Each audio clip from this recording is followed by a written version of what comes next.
और अब हमारे बीच में पहुंचे हैं स्वास्थ्य मंत्री प्रदेश के श्याम बिहारी जायसवाल जी। आते हैं मनेंद्रगढ़ से और श्याम बिहारी जायसवाल जी से हम पहले भी चर्चा कर चुके हैं। आज फिर से बिल्डिंग न्यू इंडिया के लिए चर्चा करेंगे, क्योंकि छत्तीसगढ़ वो रीजन है जहां स्वास्थ्य सेवाओं की बहुत बड़ी चुनौतियां भी हैं। इन चुनौतियों से कैसे पार पाना है, इसलिए हम बात करेंगे श्याम बिहारी जायसवाल जी से। मैं सादर आमंत्रित करूंगी मंच पर श्याम बिहारी जायसवाल जी सूबे के स्वास्थ्य मंत्री हैं, और मैं अपनी सहयोगी कीर्ति दीक्षित को भी मंच पर बुलाना चाहूंगी। उससे पहले हम अपने गेस्ट का सम्मान करेंगे। स्वास्थ्य मंत्री श्याम बिहारी जायसवाल का सम्मान करने के लिए, स्वागत करने के लिए जी मध्य प्रदेश छत्तीसगढ़ के एडिटर मोहित सिन्हा जी से मैं रिक्वेस्ट करूंगी कि वे आए और स्वास्थ्य मंत्री का सम्मान करें। सूबे के स्वास्थ्य मंत्री हैं श्याम बिहारी जायसवाल।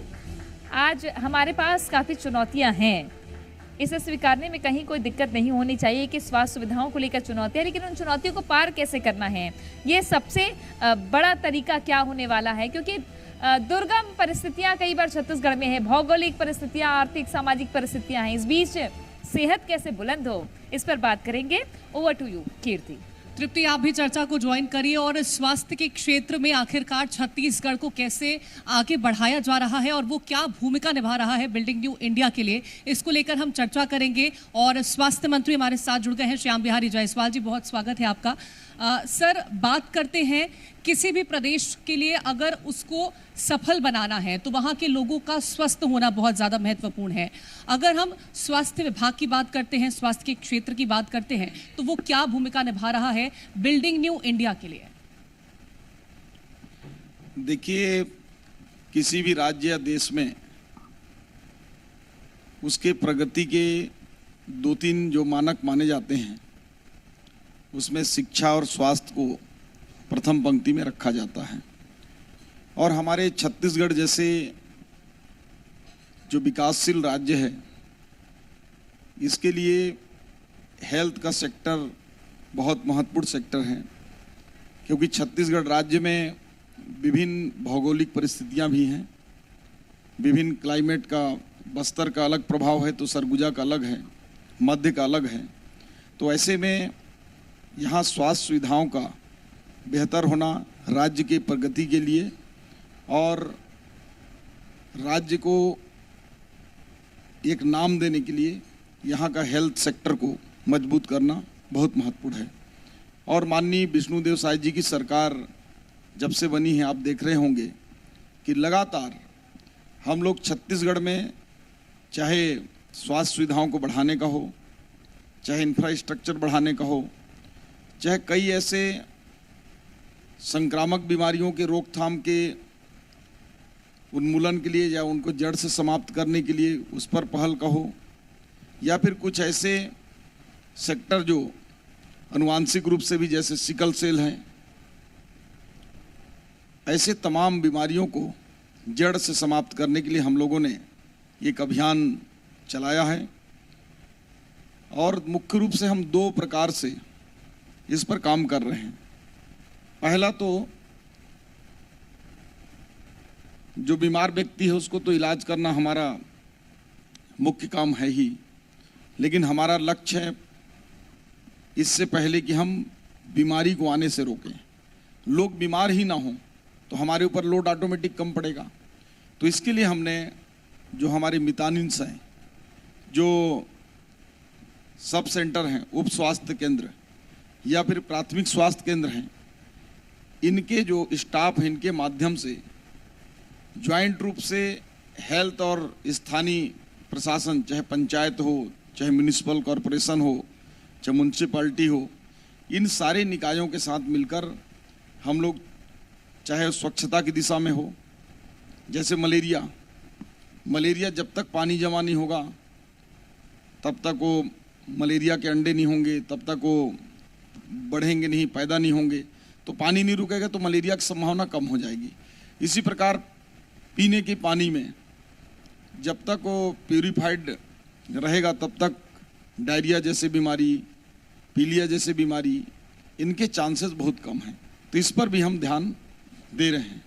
ठीक, अच्छा, अब सरकार बनी, आपकी बीजेपी की सरकार बनी तो हमने देखा, जो फैक्ट भी है, कि पहला बोझ आया आयुष्मान भारत योजना का बकाया पैसा देने का आपके ऊपर, जो बकाया था। ये भी खबरें आई थी कि कुछ निजी अस्पतालों ने बंद कर दिया था, लेकिन आपने कैसे डील किया, कैसे इस चुनौती से पार, आगे क्या करेंगे इसके लिए, क्योंकि बहुत महत्वाकांक्षी योजना है ये। देखिए, आपने बहुत अच्छा प्रश्न किया है। क्योंकि आयुष्मान योजना एक ऐसी योजना है, इसको मैं प्रत्यक्ष रूप से देखा हूँ। क्योंकि मैं एक गांव क्षेत्र से आता हूँ और गांव में उन लोगों के साथ रहा हूँ जो बड़े मुश्किल से दिन भर का अपना भोजन की व्यवस्था बना पाते हैं। तो ऐसे समय में लोगों के जो बीमार होने पर मैंने लोगों के खेत बिकते देखा है, लोगों के जमीन गिरवी रखते देखा है, अपनी बकरी मुर्गी सारा बेचकर इलाज करते देखा है। तो ऐसे में आयुष्मान की जो परिकल्पना है, माननीय नरेंद्र मोदी जी ने जब पूरे देश में लागू किया, तो लोगों की एक इलाज कराने के लिए मन में जो शंका थी कि पैसे कहाँ से लाएंगे, वो समाप्त हो गया।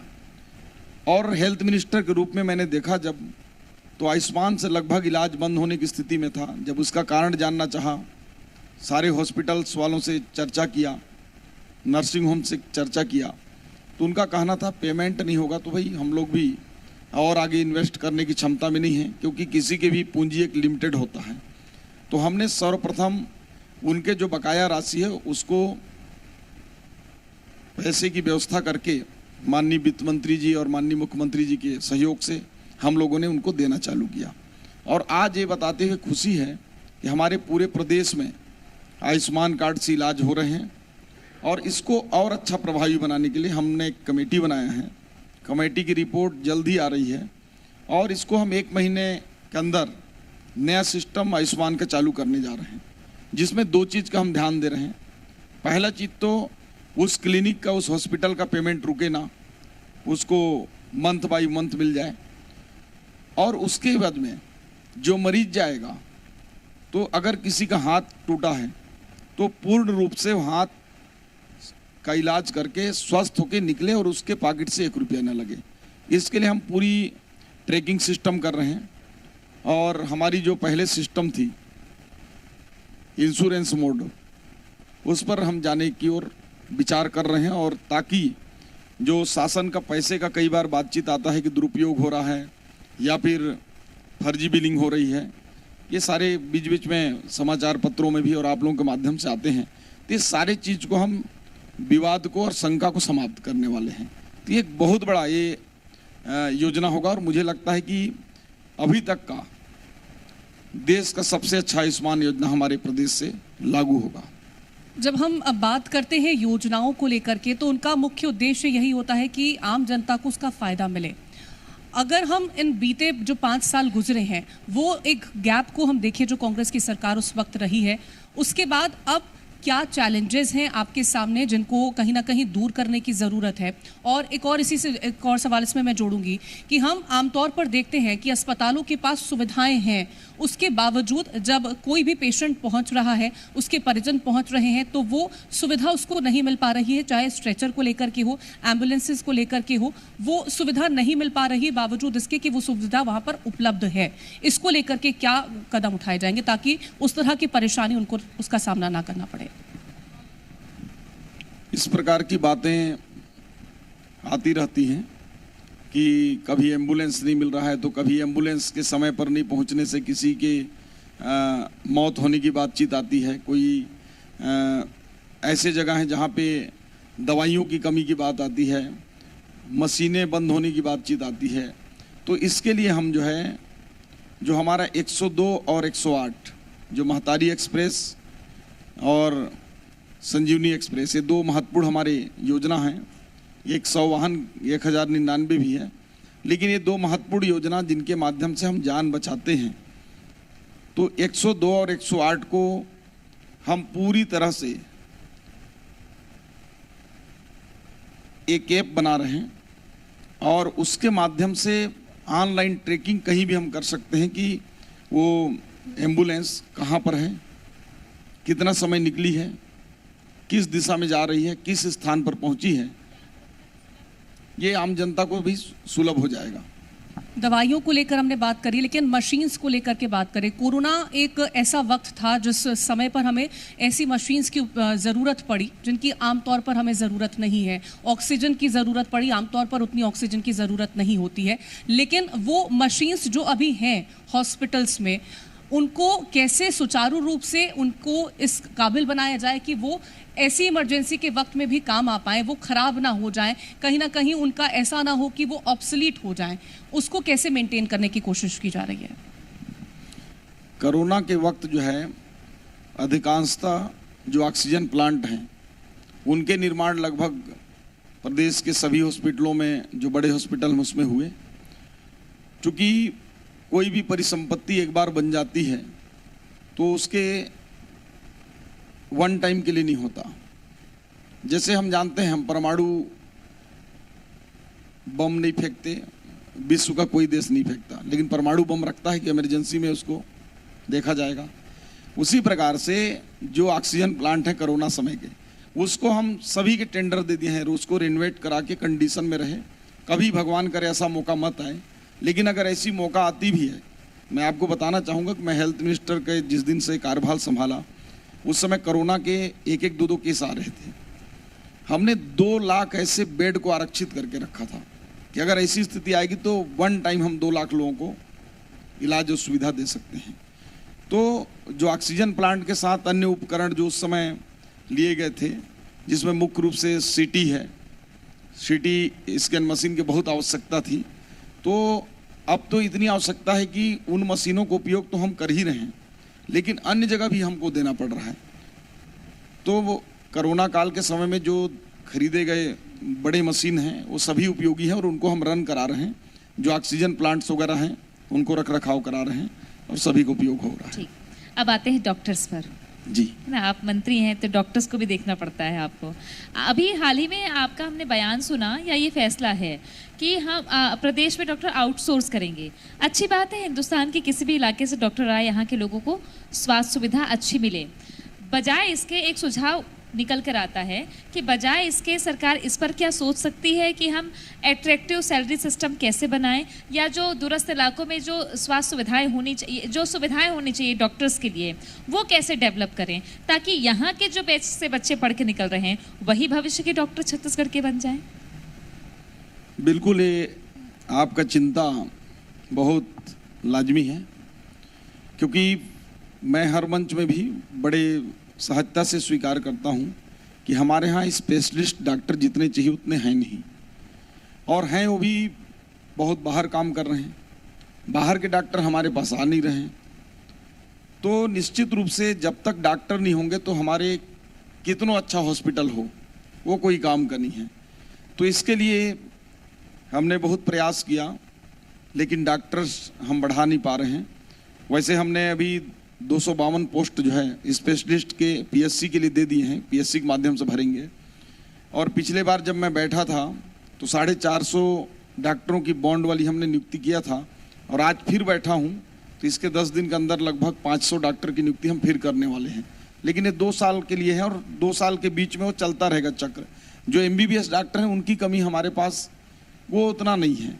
हमारे पास लगभग 90% डॉक्टर फिलअप अवस्था में है और वो कमी नहीं होगी, वो 100% रहेगा। लेकिन जो स्पेशलिस्ट हैं तो उसके लिए हम 2 उपाय कर रहे हैं। पहला चीज तो जो बॉन्ड है उसकी राशि अभी 25 लाख है, जो स्पेशलिस्ट की, उसको हम 1 करोड़ तक करने का प्रयास कर रहे हैं, क्योंकि राज्य की जनता का जो पैसा है वो हमारे सरकारी हॉस्पिटलों में लगता है, और उस पैसे से हमारे जो लड़के हैं छत्तीसगढ़ के या बाहर के, वो हमारे हॉस्पिटलों में पढ़ाई करते हैं। हम करोड़ों रुपया खर्च करते हैं। तो मैं तो आपके माध्यम से डॉक्टरों से अपील भी करूंगा, जो हमारे छत्तीसगढ़ के युवा डॉक्टर्स जो PG करके निकलते हैं, कि 2 साल जो बांड अवधि है उसको एक सेवा भाव समर्पण समझकर छत्तीसगढ़ महतारी के लिए उसको पूरा करें। और ऐसा करने से मुझे लगता है कि हमारे पास स्पेशलिस्ट की आधा समस्या हल हो जाएगी। लेकिन दूसरे पहलू पर हम देखें तो जो डॉक्टरों की कमी है उसके लिए आकर्षक पैकेज कैसे हम तैयार कर सकते हैं, कैसे हम सैलरी अन्य राज्यों से बेहतर दे सकते हैं, उसके लिए हमारे जो विशेष सचिव हैं चंदन कुमार, उनकी अध्यक्षता में हमने एक टीम बनाया है। वो पड़ोसी राज्यों का और छत्तीसगढ़ के भी जो स्पेशलिस्ट हैं उनसे बात कर रहे हैं कि प्राइवेट हॉस्पिटलों में हमारे जो स्पेशलिस्ट हैं वहाँ पर्याप्त हो जा रहे हैं, हमारे सरकारी हॉस्पिटल में नहीं हो रहे हैं। तो उसके लिए एक सारा पैकेज बनाकर जल्द ही उस पर हम लोग जो अलग से उनको पैकेज है उसको जारी करेंगे और उससे हमारे पास डॉक्टरों की कमी नहीं होगी, पर्याप्त मात्रा में डॉक्टर होंगे। अच्छा, एक बात और भी है कि हर जिले में मेडिकल कॉलेज खुले, ये एक अवधारणा या प्रस्तावना रही है देश में अभी, लेकिन तमिलनाडु जैसा राज्य है जहां पर मेडिकल कॉलेज खोलते हैं तो मेडिकल जो काउंसिल है वो कह देता है कि भाई नहीं, ज़्यादा आप सीट मत बढ़ाओ, आप अब नहीं बढ़ाने देंगे आपको। तो छत्तीसगढ़ में आबादी के अनुपात में आपको क्या लगता है सीटें कितनी हैं यहाँ पर, और मेडिकल कॉलेजेस और खुलने चाहिए या जो हैं वर्तमान उनको और बेहतर करने के लिए कितना फंड लग सकता है, क्या आवश्यकता है जिस पर आगे सरकार काम करना चाहती है? देखिए, तमिलनाडु एक ऐसा राज्य है, मैं वहाँ जाकर देखा भी हूँ, वो हर दृष्टि से बहुत आगे है, चाहे वो एजुकेशन हो, चाहे हेल्थ हो, चाहे इंफ्रास्ट्रक्चर हो, चाहे सड़क हो, इन सारे मामलों में बहुत आगे है। चूँकि डॉक्टर्स भी एक लिमिट भर ही होते हैं, क्योंकि ज़्यादा डॉक्टर अगर होंगे तो फिर नॉर्मल जैसे इंजीनियरिंग सेक्टर का हुआ, इंजीनियरिंग करके लोग जो है आज छोटे नौकरियों के लिए भी सहमति या सहमत हो जा रहे हैं। उसी प्रकार से अभी छत्तीसगढ़ में MBBS हो या MD MS जो भी हो, इनकी अभी डिमांड है। छत्तीसगढ़ में अभी ऐसी स्थिति तमिलनाडु जैसी नहीं है, लेकिन आने वाले समय में 20 साल के बाद ऐसी स्थिति छत्तीसगढ़ में भी होगा। लेकिन इसके लिए आपने जो कहा कि जो पुराने एग्जिस्टिंग है जो मेडिकल कॉलेज चल रहे हैं, उन मेडिकल कॉलेजों को हमको पूरी ताकत के साथ, उनको अच्छे गुणवत्ता के साथ, ज़्यादा से ज़्यादा अच्छे फैकल्टी के साथ उन पर क्लास चालू करना चाहिए। बाकी नए मेडिकल कॉलेज खुलते रहना चाहिए। वैसे जैसे हमारे बस्तर क्षेत्र में जगदलपुर में एक मेडिकल कॉलेज है, कांकेर में है, आने वाले समय में हम लोगों ने इस बजट में दिया है दंतेवाड़ा में। ऐसे ही सरगुजा में केवल अंबिकापुर में है, मनेंद्रगढ़ में दूसरा मेडिकल कॉलेज हम दिए हैं। तो अभी भी जो सुदूर क्षेत्र हैं उत्तर और दक्षिण के, यहाँ पे मेडिकल कॉलेजों की आवश्यकता है। जसपुर एक अलग ही क्षेत्र हो जाता है, वहाँ आवश्यकता है। तो अभी मेडिकल कॉलेजों का जो माननीय नरेंद्र मोदी जी का जो कंसेप्ट है, जो उनका मानना है कि पूरे देश में हर डिस्ट्रिक्ट में एक मेडिकल कॉलेज हो, तो सीटें कोई ज़रूरी नहीं कि हम 300 सीट 500 सीट से चालू करें। सीटें भले कम हो, लेकिन गुणवत्ता युक्त जो है वहाँ पे पढ़ाई भी हो और इलाज भी हो। हेल्दी छत्तीसगढ़ बनाना है, इसके साथ साथ कहीं ना कहीं अफोर्डेबल छत्तीसगढ़ बनाने की भी ज़रूरत होती है, क्योंकि अगर हम स्वास्थ्य की बात करते हैं, आपने खुद कहा कि इलाज के लिए लोगों को अपनी ज़मीनें बेचनी पड़ती हैं, जानवर बेचने पड़ते हैं, लोगों को बकरियां बेचनी पड़ती हैं, घर बेचना पड़ता है। तो बार बार ये कहा जाता है कि जेनरिक दवाएं लिखें, लेकिन उसके बाद भी ब्रांडेड दवाएं डॉक्टर्स लिखते हैं। इसको लेकर के क्या कदम उठाए जा रहे हैं ताकि जो इलाज है वो सुलभ हो पाए, हर कोई उसको अफोर्ड कर पाए? देखिए, अब जनता भी जागरूक हो रही है, लोगों को जेनरिक दवाइयाँ मिल सके, उसके लिए माननीय प्रधानमंत्री जी ने हमें 500 जेनरिक दवाइयों के दुकान खोलने का लक्ष्य हमें दिया है। हम लगभग 150 दुकान हमारी संचालित हैं। हम कोशिश ये कर रहे हैं कि CHC से ऊपर 100% जगहों पर ये दुकानें खुलें, और PSCओं में भी प्रायः अधिकांश PSC में ये जेनरिक दवाइयों के हमारे दवाई दुकान खुलें, ताकि लोगों को 1/3 1/4 कीमत पर दवाइयाँ उपलब्ध हो सकें। मेरा एक सवाल रहेगा सिकल सेल अनीमिया को लेकर के, क्योंकि उसको लेकर के केंद्र सरकार भी बहुत ज़्यादा कदम उठाती नजर आई और राज्य सरकार भी उसको लेकर के बहुत चिंतित है। उस दिशा में क्या काम हो रहा है फिलहाल के लिए? आपने भी बहुत महत्वपूर्ण प्रश्न उठाया है।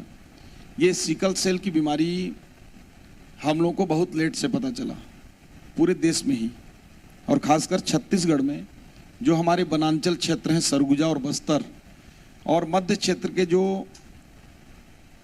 पिछड़े वर्ग के लोग हैं, इनमें बहुत आयत में सिकल सेल की बीमारी हो रही है। इसके लिए हमने युद्ध स्तर पर एक पायलट प्रोजेक्ट के रूप में पहला काम तो ये कर रहे हैं कि 100% लोगों की ब्लड टेस्ट हम कर रहे हैं।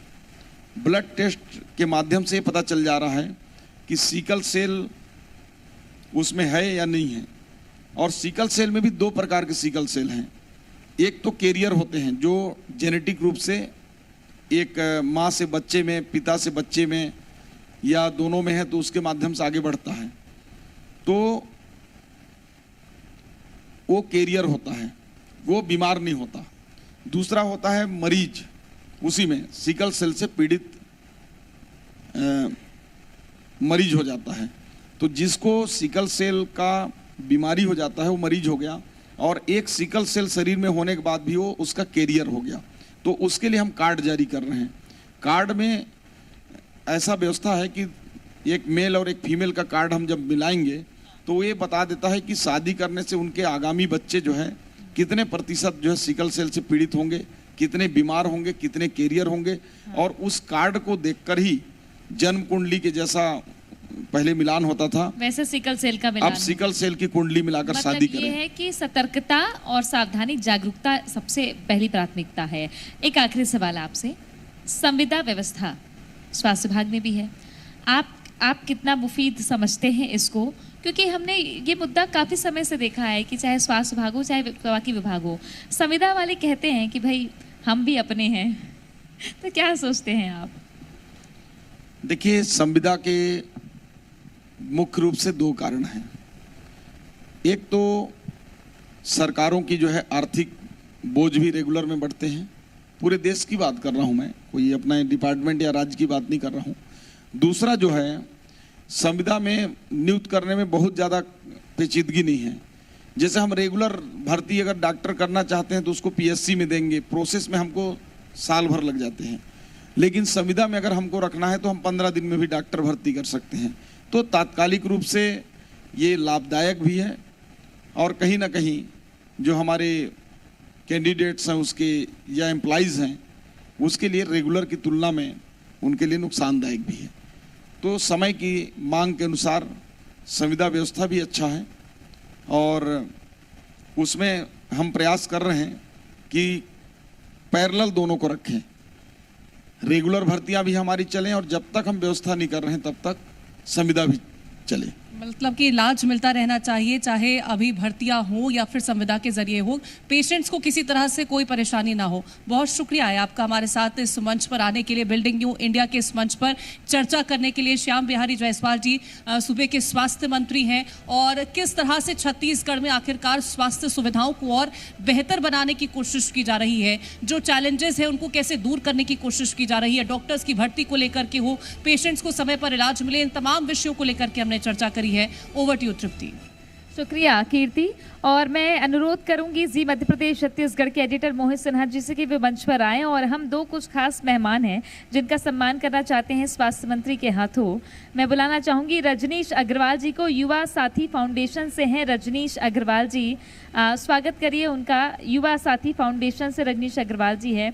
जब युवा साथी बन जाए तो फिर समाज में तरक्की की राह भी आसान हो जाती है, इसलिए ऐसे लोगों की आवश्यकता बहुत है इस समाज में, सोसाइटी में। तो मैं अनुरोध है रजनीश अग्रवाल जी, युवा साथी फाउंडेशन। इसके बाद मैं बुलाना चाहूँगी अशोक कुमार गुप्ता जी को, समाज सेवी है, धमतरी से हमारे बीच पहुँचे हुए हैं। अशोक कुमार गुप्ता जी आ रहे हैं हमारे बीच में, और समाज में सेवा के लिए हमेशा तत्पर रहने वाले अशोक कुमार गुप्ता जी जो धमतरी से पहुँचे हुए हैं। और समाज सेवा काफ़ी महत्वपूर्ण होती है, क्योंकि मैंने पहले भी जिक्र किया कि सरकार गरीबों के लिए सोचती है, सरकार गरीबों के लिए योजनाएं बनाती है जो वाकई प्राथमिकता होनी चाहिए। जो सक्षम लोग हैं वो समाज को कुछ दे सकते हैं, समाज सेवा कर सकते हैं। सबको कदम बढ़ाना होगा, जैसा अशोक कुमार गुप्ता जी बढ़ा रहे हैं। समाज सेवी है धमतरी से, तालियों से उनका स्वागत करिए। मंत्री श्याम बिहारी जायसवाल के हाथों सम्मान अशोक कुमार गुप्ता जी। और अब बारी है हमारे खास मेहमान स्वास्थ्य मंत्री श्याम बिहारी जायसवाल जी को प्रतीक चिन्ह देने का। तो जी परिवार की तरफ से मैं अनुरोध करूंगी जी मध्य प्रदेश छत्तीसगढ़ के एडिटर मोहित सिन्हा जी से कि वे हमारे गेस्ट, स्पेशल गेस्ट सूबे के स्वास्थ्य मंत्री श्याम बिहारी जायसवाल का प्रतीक चिन्ह देकर हम सम्मान कर रहे हैं। अपना कीमती समय देने के लिए बहुत बहुत शुक्रिया। बिल्डिंग न्यू इंडिया, आज हमने स्वास्थ्य को लेकर भी बात की है, क्योंकि स्वास्थ्य सुविधाएं छत्तीसगढ़ में कैसे सुलभ हो और चुनौतियों को स्वीकार करने में कहीं कोई गुरेज नहीं होना चाहिए। जैसा कि आज भी हमने चर्चा में देखा कि स्वास्थ्य मंत्री हर चुनौती स्वीकार कर रहे थे और उन चुनौतियों से पार पाने के लिए रास्ता क्या हो वो उस रास्ते पर चलना भी सरकार शुरू कर चुकी है। बहरहाल आगे और चर्चा करेंगे कि सरकार के बजट वित्त की क्या स्थिति है, इस पर भी चर्चा जरूर होगी। बिल्डिंग न्यू इंडिया में छत्तीसगढ़ की बात करते रहेंगे एक छोटे से ब्रेक के बाद।